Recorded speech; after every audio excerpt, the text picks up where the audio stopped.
ഞാൻ കടുകിട്ടു, കറിവേപ്പില ഇട്ടു കേട്ടോ.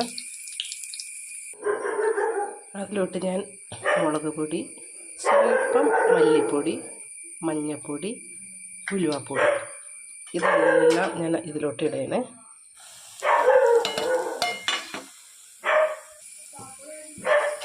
എന്നിട്ട്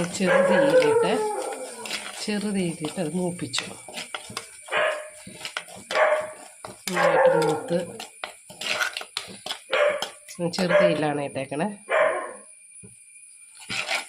നന്നായിട്ട് നല്ല മൂത്ത മണം വന്നേ.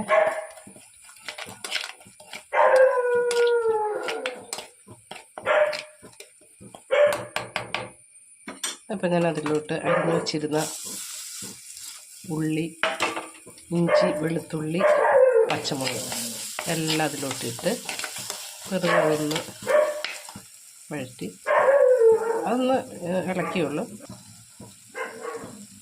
അതിലോട്ട് ഞാൻ കുടംപുളി വെള്ളം ഒഴിച്ച് പെട്ടെന്നൊരു കറി ഉണ്ടാക്കാനായിട്ട് അതിന് വേണ്ടിയിട്ട്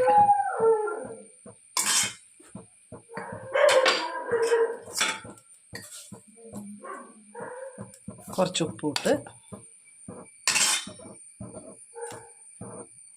ഞാൻ തീ കൂട്ടി വയ്ക്കണേ. തീ കൂട്ടി വെച്ച് ഇങ്ങനെ തിളയ്ക്കുന്ന വരെ വെയിറ്റ് ചെയ്യാം. ഞാൻ മീൻ കഴുകി വൃത്തിയാക്കി, ചാളയണേ, അപ്പം ഞാൻ കഴുകി വൃത്തിയാക്കി വെച്ചിട്ടുണ്ടായിരുന്നു. ഇനിയിപ്പോൾ അത് അതിലോട്ടിടാം. അടുപ്പ് നന്നായിട്ട് തിളച്ച് തുടങ്ങി. ഇനി ഇതിലോട്ട് ഞാൻ മീൻ പിറക്കിയിടണേ.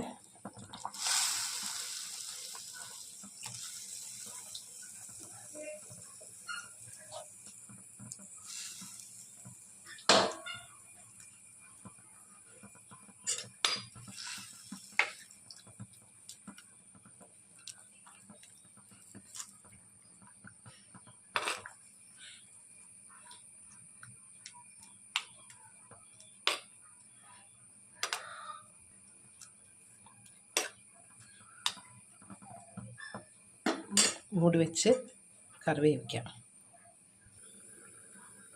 നമുക്ക് തുറന്ന് നോക്കാമേ. മീൻ നല്ലതായിട്ട് തിളച്ച് വറ്റാറായിട്ടുണ്ട്. അപ്പോൾ ഞാൻ അധികം വറ്റിക്കണില്ല. ഞാൻ വേറെ ചാറുകറിയൊന്നും ഉണ്ടാക്കിയില്ല. അതുകൊണ്ട് ഇതാണ് എൻ്റെ ഇന്നത്തെ മീൻ കറി, ഉച്ചയ്ക്കുള്ള ഊണിനുള്ള കറി. പിന്നെ രാവിലത്തെ കടലക്കറിയുണ്ട്. അപ്പം എല്ലാവരും വാച്ച് ചെയ്യണം, സബ്സ്ക്രൈബ് ചെയ്യണം. Thank you.